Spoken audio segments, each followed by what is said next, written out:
ప్రకృతి విలయతాండం చేస్తూ ఉన్నప్పుడు మనమే జాగ్రత్త తీసుకోవాలి. నేను అందరికీ విజ్ఞప్తి చేస్తూ ఉన్నా, దయచేసి వర్షాలు పడి ఎక్కువగా విపరీతమైన వర్షాలు పడే సందర్భంలో అన్ని రకాల జాగ్రత్తలు తీసుకోండి.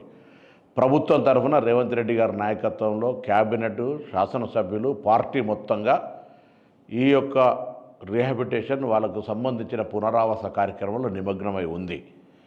రాజకీయాలు చేసేవాళ్ళు రాజకీయాలు చేస్తూ ఉంటారు, కానీ ప్రజలకు అండగా ఉండే బాధ్యత గల ప్రభుత్వంగా మేము అన్ని రకాల కార్యక్రమాలు చేస్తూ ఉన్నాం. ప్రకృతి విపత్తును ఆపగలిగే శక్తి ఎవరికీ లేదు. దాని నుంచి మనం ఏ విధంగా నివారించుకోవాలి, ఏ విధంగా దాని నుండి జాగ్రత్త పడాలి అనేటువంటి అంశాలన్నీ ప్రభుత్వం తరఫున చెప్తా ఉన్నాం. నష్టానికి సంబంధించి ఏ విధంగా పూడ్చుకోవాలో ప్రయత్నం చేస్తూ ఉన్నాం. కేంద్రాన్ని కూడా సహకారం అడుగుతా ఉన్నాం. మనం కూడా మన బాధ్యతగా మన కార్యక్రమాలు నిర్వహించుకునే ప్రయత్నం చేద్దాం. మీరు కూడా ఏదైనా ఎక్కడైనా ఇమీడియట్గా విపత్తు వస్తే అధికారులందరికీ రాష్ట్ర వ్యాప్తంగా ఆదేశాలు ఇచ్చాం. ఎక్కడి వాళ్ళు అక్కడ స్థానికంగా ఉండి ప్రజలకు అందుబాటులో ఉండాలని మా పార్టీ నాయకత్వాన్ని కూడా కోరినాం. మేము కూడా నియోజకవర్గాల లోపల ఎక్కడ ప్రజలకు ఇబ్బంది లేకుండా అన్ని రకాల అబ్జర్వేషన్స్ జరుగుతూ ఉంది. దయచేసి ప్రజల సహకారం అవసరాలు, ప్రభుత్వం ఒకటే చేయడం అనేటువంటిది కాదు.